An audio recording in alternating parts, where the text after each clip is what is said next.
Hey there YouTube, it's Bobby aka Paginator, and I've got a mail time / book haul for you today.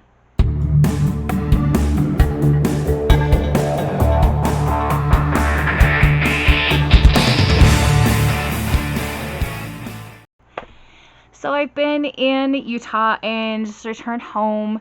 It is the beginning of August and I've got books to haul because I made it through July without going crazy, and now that it's August, I might as well just go shopping, right? Okay, so while I was in Utah, I dropped off some books at some little free libraries, and I only picked up one book in exchange, and that was a copy of I Know Why the Caged Bird Sings by Maya Angelou. This is a classic American novel that I have not read, so I thought, hey, I might as well grab a free copy while I can.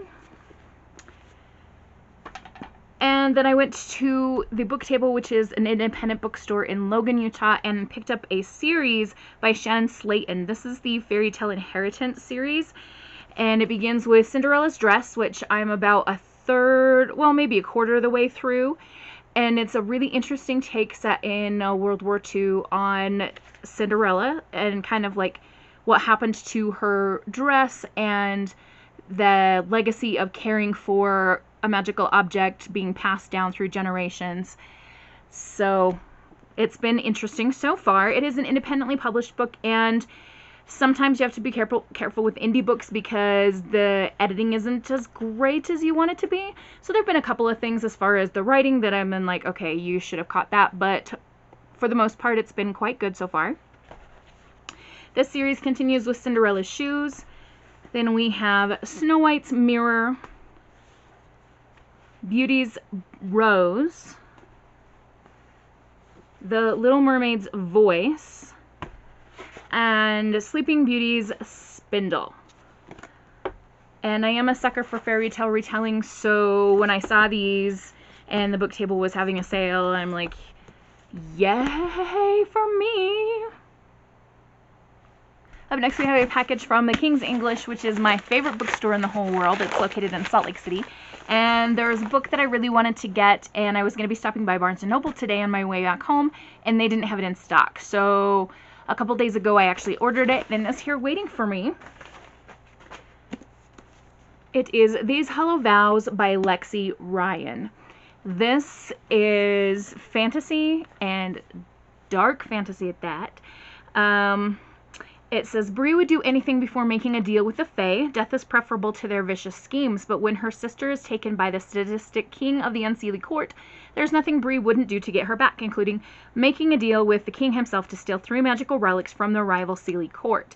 Gaining unfettered access to the Seelie Court is easier said than done. Bree's only choice is to pose as a potential bride for Prince Ronan, the Seelie prince who's not quite as wicked as she once thought.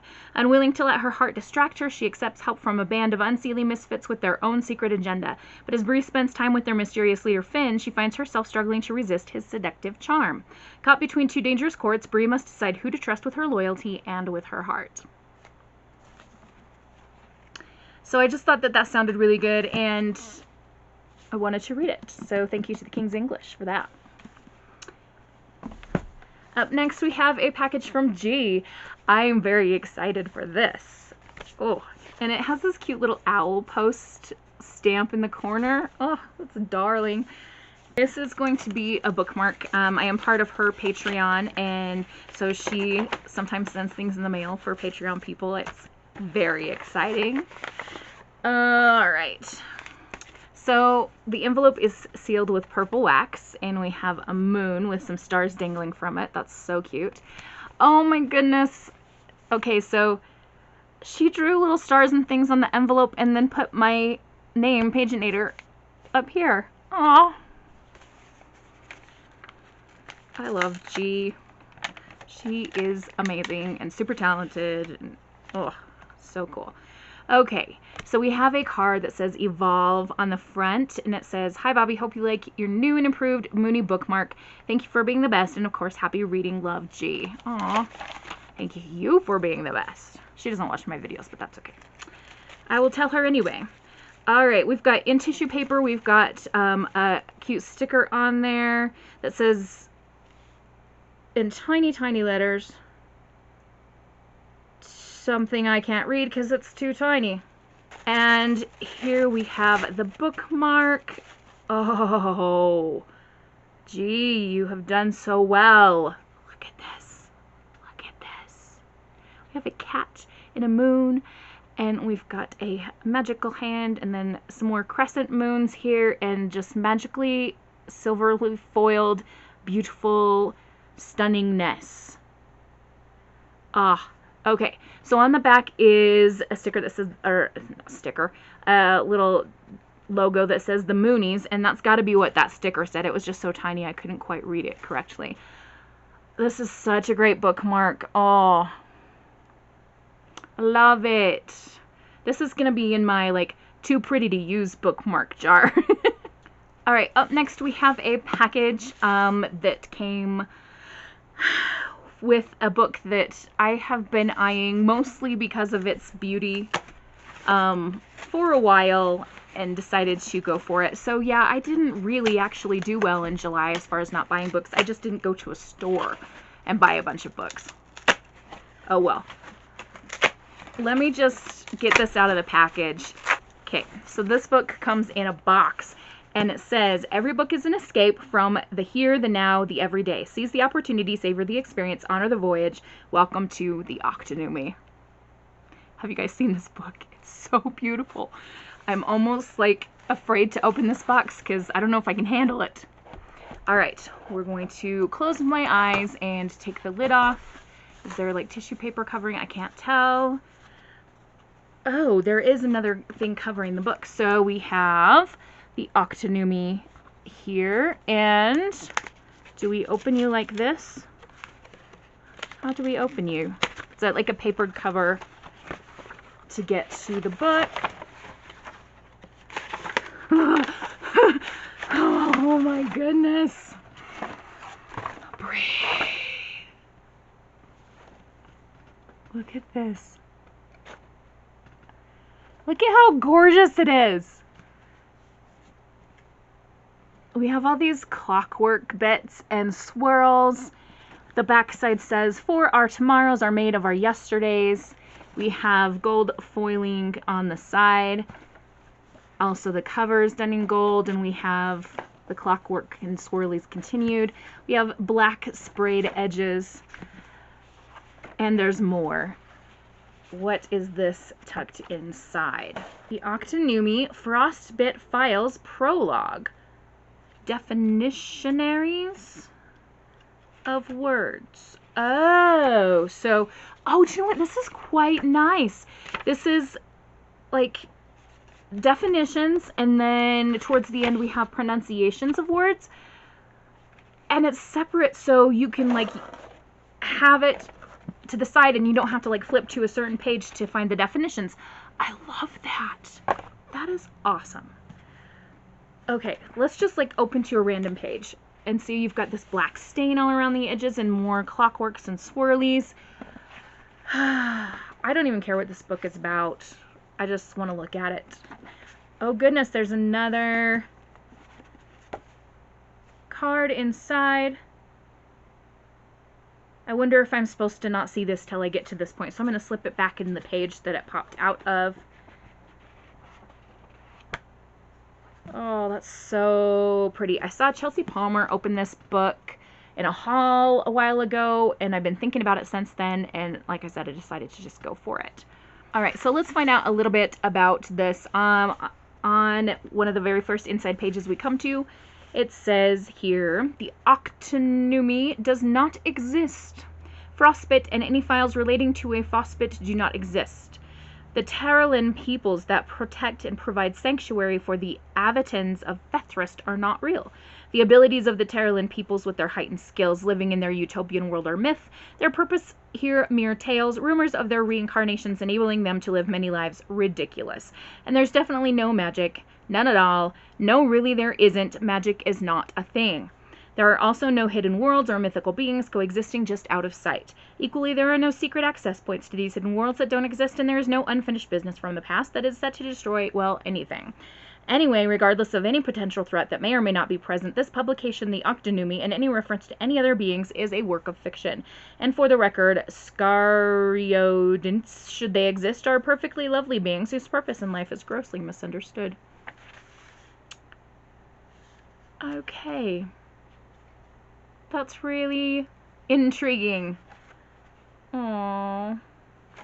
Oh my goodness, there's also a page in here about an animal cause, Good Heart Animal Sanctuaries.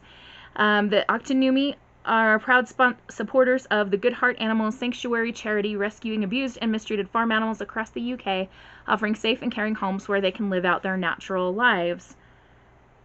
So this donations from the sale of every book go directly to Good Heart Animal Sanctuaries. And you can go to www.goodheartanimalsanctuaries.com to get more information. How cool. I definitely want to check that out. Any group that does good work for animals is a-okay in my book. Oh. So just if you were curious on where I got the Octanumi, because it can be hard to get your hands on a copy, I just Googled the Octanumi and the website in the UK came up and I ordered it directly from them. Amazon has like ridiculous waiting time and ridiculous prices, so I just went straight to the source. Alright, and that brings us to my shopping for today when I was on my way home from Utah. So I stopped at a Barnes & Noble and a Box Lunch. And we'll start with a Box Lunch bag just because it's sitting closer to me. We have 2 items in here. We have a mug. Not that I need another mug, but I saw this one and I was like, I want it. I'm getting it. Alright, so this is a Winnie the Pooh mug. You can see Pooh Bear there, and then on this side, property of 100 Acre Wood. I love Winnie the Pooh. It's such like good nostalgic memories, and like sometimes I'll just get on Disney Plus and watch some Winnie the Pooh because I need to regress into childhood and not think through complicated things too much. Also, one of the animated Winnie the Pooh movies, Craig Ferguson is the voice of Owl, and I love Craig Ferguson, so sometimes I would watch that just to hear him. That's not weird, right? And the other thing that I got at Box Lunch was a book, surprise, surprise. When I walked in, I was looking at the Harry Potter stuff, and the guy who was working there said, hey, we just got these books in a half an hour ago. You might like it. So he brought me one, and I didn't let go of it. It is Calling All Witches, The Girls Who Left Their Mark on the Wizarding World. So these are the ladies of Harry Potter and Fantastic Beasts. You can see Hermione front and center. We have McGonagall here, and then, what's her name from Fantastic Beasts over here? I haven't watched that movie in a little while, so I don't recall her name exactly. I'm sure I'll remember. Alright, so according to the table of contents, we have a little introduction, Calling All Witches.